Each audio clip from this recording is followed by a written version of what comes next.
Welcome back to my another video. હું છું પવન રાજપૂત અને સ્વાગત છે તમારું મારા વિડીયોની અંદર. તો તમને બધાને એમ લાગતું હશે કે ભાઈ હું હાલીને અત્યારે કઈ બાજુ જઈ રહ્યો છું. તો સવારમાં આપણે ઉઠી અને આવી ગયા હતા સવારમાં ઉઠીને આપણે બેસી ગયા હતા ટ્રેનની અંદર. પણ ટ્રેનની અંદર મારે વિડીયો ઉતારવાનો ટાઈમ મને મળ્યો નહોતો, કારણ કે ભાઈ ત્યારે મારી પાસે ટાઈમ નહોતો. અરે હું પિક્ચર જોતો હતો ફક્ત પુરુષો માટે. તો પછી પિક્ચર જોવા બેસી ગયો હતો એટલે પછી મને ટાઈમ ના મળ્યો.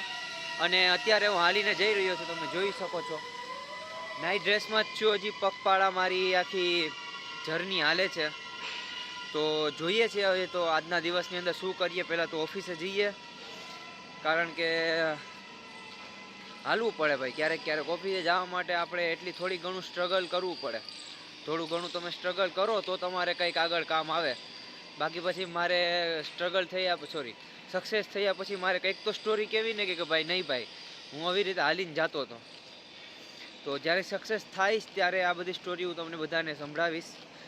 તો તમે આજના વિડીયોમાં લાસ્ટ લગી બન્યા રહેજો. ચલો તો મને થોડોક હાલીને થાકી ગયો છું, તો મળીએ નિરાતે પછી. તો મિત્રો, બપોરના 3:30-4 જેવું થઈ ગયું છે અને આપણે ઓફિસે કન્ટિન્યુ કામ જ કરી રહ્યા છે.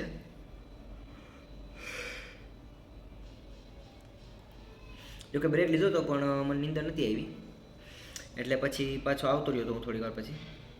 પણ આમાં તો શું છે કે ભાઈ, હવે મારે કંઈ વધારે કહેવાય એમ નથી. સવારના જો કે હાલીને આવ્યો પછી, એટલે કે પાટિયાથી, અમારે રેલવે સ્ટેશનથી પછી પાટિયાથી પછી અમારી ઓફિસ આવે.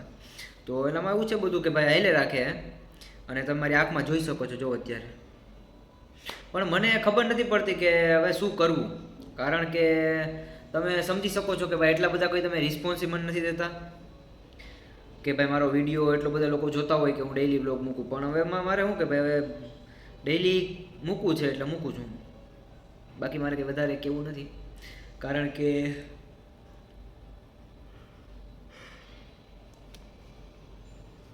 નીંદર આવે હે.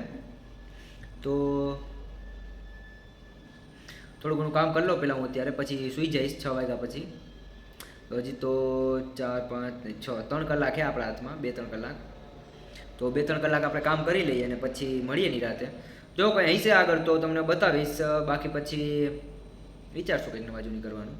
જોકે કરવું તો પડશે, કારણ કે મને નહીં ભેગું થાય.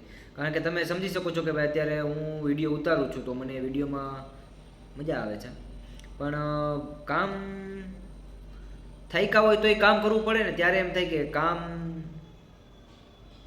નોકરી ત્યારે એવું લાગે કે નોકરી જ કહેવાય. પણ વાંધો નહીં, આપણે થોડોક વિચાર કરીએ શું કરવું શું નહીં. અને તમે લોકોએ થોડી ઘણી કોમેન્ટ કરો કે તમારા માઇન્ડમાં અલગ પ્લાન આવતો હોય તો પછી મળીએ નિરાતે લાસ્ટમાં. તો તારે તમે બન્યા રહેજો. તો ફાઇનલી મિત્રો, રાતના 7 વાગી ગયા છે અને આપણે આવી ગયા છે આપણા રૂમ પર. તમે જોઈ શકો છો. જો તો ઓફિસને બંધ કરી અને આપણે આવી ગયા છે રૂમ ઉપર. 6:30 જેવું થઈ ગયું છે અને હવે આપણો વિચાર એવો છે કે બારોબારથી કંઈક નાસ્તો લઈ આવીએ. તો જો કે મોબાઈલમાં ચાર્જિંગ થોડુંક ઓછું, એટલે મોબાઈલને મેં રાખ્યો છે અત્યારે ચાર્જિંગ ઉપર. જો અહીંયા ચાર્જિંગ ઉપર રાખ્યો છે, ચાપ ચાલુ છે આની.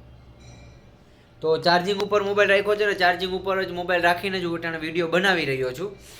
કારણ કે ચાર્જિંગ થોડુંક ઓછું છે. ઓછું એટલે સમજી લો ને કે 90% ચાર્જિંગ છે, ખાલી 10% ચાર્જિંગ ઓછું છે પણ 10% ચાર્જિંગ ઓછું છે.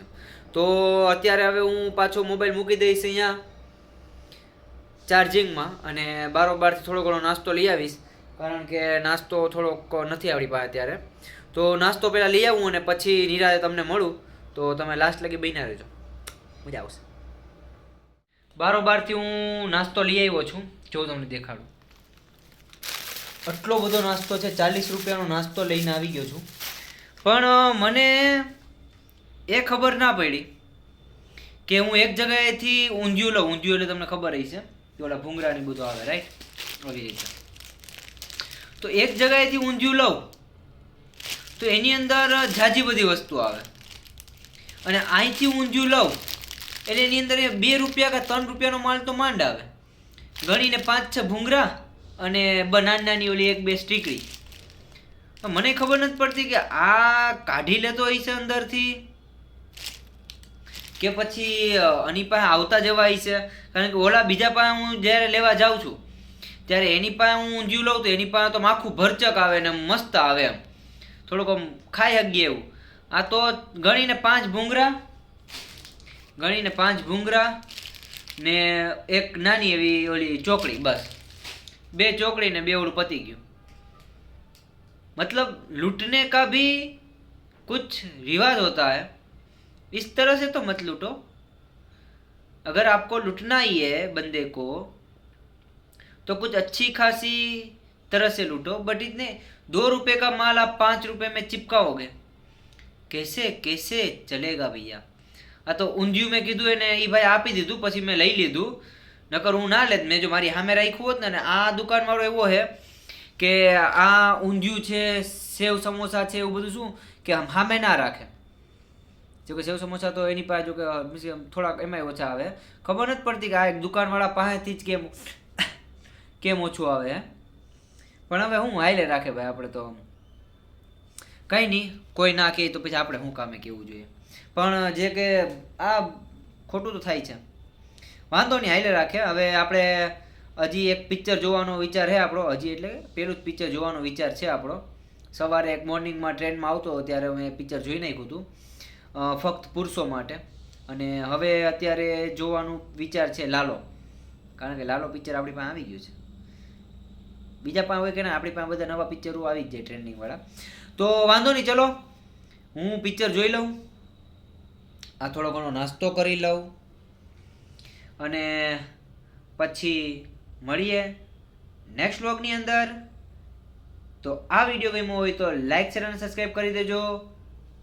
બાય બાય, ટેક કેર, સત શ્રી અકાલ. મળતા રહીએ નેક્સ્ટ વ્લોગની અંદર. તો જલ્દી સબસ્ક્રાઈબ કરી દેજો, કારણ કે સબસ્ક્રાઈબ કર્યું હોય છે અને નોટિફિકેશન બેલ દબાવી દેજો. નોટિફિકેશન દબાવ્યું હોય છે તો જ તમને નોટિફિકેશન આવશે, બાકી નહીં આવે. જેમ તમે તમારી ગર્લફ્રેન્ડના મેસેજોની કેમ નોટિફિકેશન અલગ ટોનમાં રાખી દો, એવી રીતે મારા વિડીયોની નોટિફિકેશન પણ અલગ રાખી દો. કારણ કે નવો વિડીયો નાખું દરરોજ સવારે 9 વાગે, 9:30, 9:30 એવું કોઈ નક્કી ના હોય, ગમે ત્યારે નાખી દઉં. તો એ પ્રમાણે વિડીયો તમને નોટિફિકેશન આવી રાખે, બરાબર. તો ચાલો મળીએ.